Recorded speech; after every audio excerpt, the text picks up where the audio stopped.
An 80-year-old blind man walks into a pub and sits at the bar. He orders a pint and tells the landlord, "I've been blind for 50 years, lad. My hearing's perfectly attuned. I bet can tell you what's happening in any room in this pub." "Oh really?" says the landlord, "go ahead then." The old man cups a hand around his ear, tilts his head to the ceiling, and listens. In your bathroom, upstairs, the one at the end of the corridor, a tap's been left on. Skeptical, the landlord sends his nephew upstairs to check. His nephew returns and confirms the findings.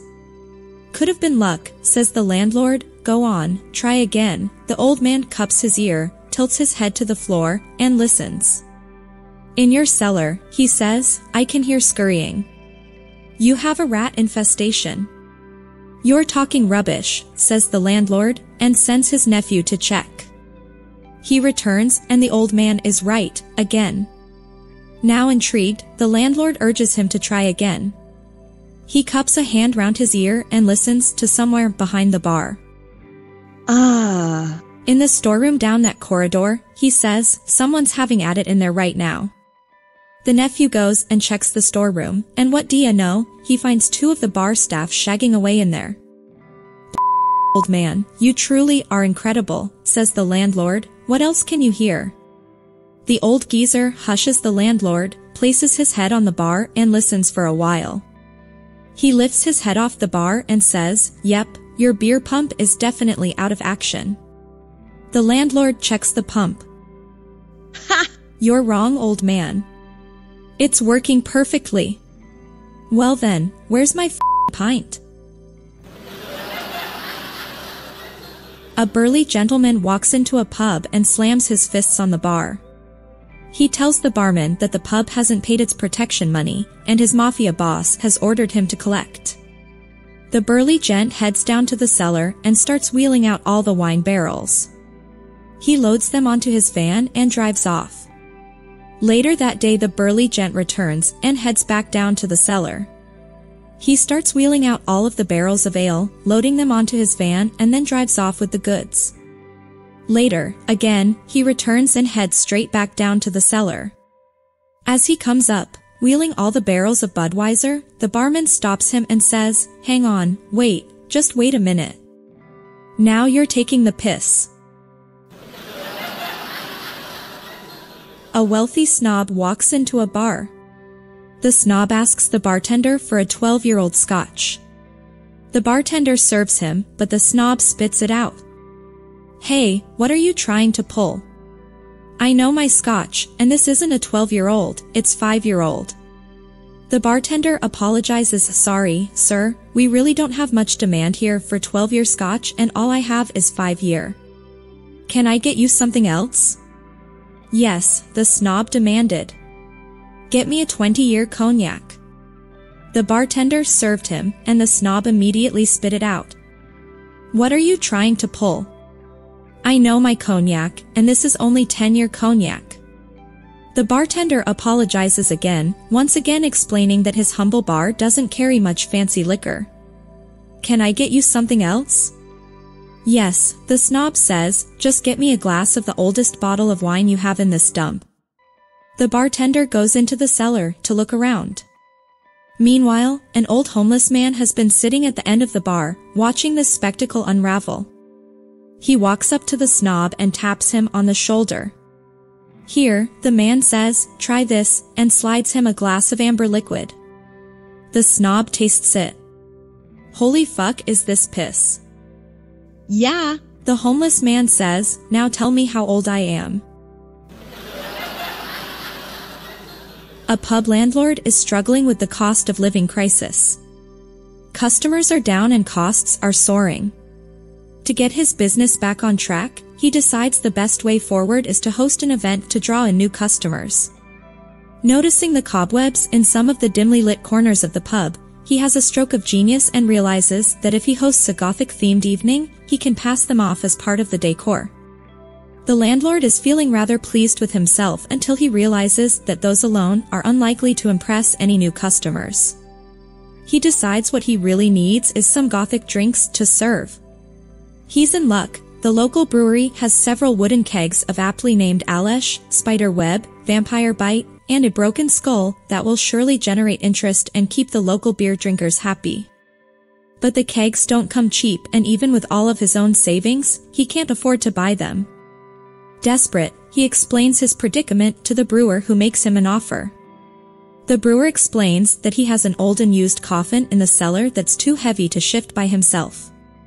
The coffin is taking up valuable storage space and is costing him money, so he tells the landlord that if he agrees to help him move it, he'll sell him the 3 kegs of beers for all of the landlord's savings and throw in the coffin for free. The landlord has a tough decision to make. Does he reject the strange offer, or risk his entire business, including all of his own savings, on the Gothic beers and coffin, and hope that his event is a success? Screw it, I'm in. He decides that a week of preparation goes by, and the day of the Gothic event finally comes. The pub really looks the part, spider webs in every corner, dim flickering lights at the tables, and pride of place, nailed up on the wall behind the bar, stands the coffin. By a brilliant stroke of luck, the 3 kegs of beer fit perfectly inside it, and the landlord marvels at his handiwork as the first customers queue up to try some of his intriguing Gothic ale. But just as he goes to pour the first pint, disaster strikes. The weight of all the kegs is too much, and the coffin comes crashing down, narrowly missing the landlord and his customers, but breaking through the bar, sending splintered wood in all directions, smashing nearly all his bottles of expensive liquor, and breaking all the kegs of beer.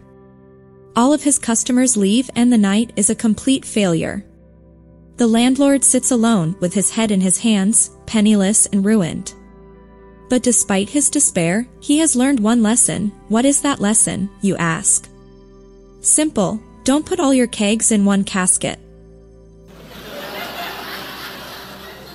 This woman rushed to see her doctor, looking very much worried and all strung out. She rattles off. Doctor, take a look at me. When I woke up this morning, I looked at myself in the mirror and saw my hair all wiry and frazzled up, my skin was all wrinkled and pasty, my eyes were bloodshot and bugging out, and I had this corpse-like look on my face. What's wrong with me, doctor? The doctor looks her over for a couple of minutes, then calmly says, well, I can tell you that there ain't nothing wrong with your eyesight. A woman goes into Harrods to buy a rod and reel for her grandson's birthday. She doesn't know which one to get, so she just grabs one and goes over to the counter. The Harrods salesman is standing there, wearing dark sunglasses. She says, excuse me. Can you tell me anything about this rod and reel? He says, madam, I'm completely blind, but if you'll drop it on the counter, I can tell you everything you need to know about it from the sound it makes. She doesn't believe him but drops it on the counter anyway. He says, that's a 6-foot Shakespeare graphite rod with a Zebco 404 reel and 10 lb test line. It's a good all-around combination, and it's on sale this week for £44. She says, it's amazing that you can tell all that just by the sound of it dropping on the counter. I'll take it. As she opens her purse, her credit card drops on the floor. Oh, that sounds like a Visa card, he says. As the lady bends down to pick up the card, she accidentally breaks wind. At first she is really embarrassed, but then realizes there is no way the blind salesman could tell it was she who had farted. The man rings up the sale and says, that'll be £58.50 please. The woman is totally confused by this and asks, didn't you tell me it was on sale for £44? How did you get to £58.50? He replies, yes, madam, the rod and reel are £44, but the duck collar is £11 and the fish bait is £3.50. A young Kiwi lad moved to London and went to Harrods looking for a job. The English manager asked, do you have any sales experience? The young man answered, yeah, I was a salesman back home. The manager liked the New Zealander, so he gave him the job. His first day on the job was challenging and busy, but he got through it. After the store was locked up, the manager came down and asked, okay, so how many sales did you make today? The Kiwi lad said, 1. The manager groaned and continued, just 1? Our salespeople average 20 or 30 sales a day. How much was the sale for? £101,237 and 64 pence. The manager choked and exclaimed, £101,237 and 64 pence? What the hell did you sell him? Well, first I sold him a small fish hook, then a medium fish hook, and then I sold him a new fishing rod. Then I asked him where he was going fishing and he said down the coast, so I told him he would need decent boat. So we went down to the boat department and I sold him that twin-engine power cat. Then he said he didn't think his Honda Civic would pull it, so I took him down to car sales and I sold him the 4x4 Suzuki. The manager, incredulous, said, "You mean to tell me, a guy came in here to buy a fish hook and you sold him a boat and a 4x4? Hey, there, I put a lot effort into making these videos, so please subscribe for more jokes and stay happy, thank you.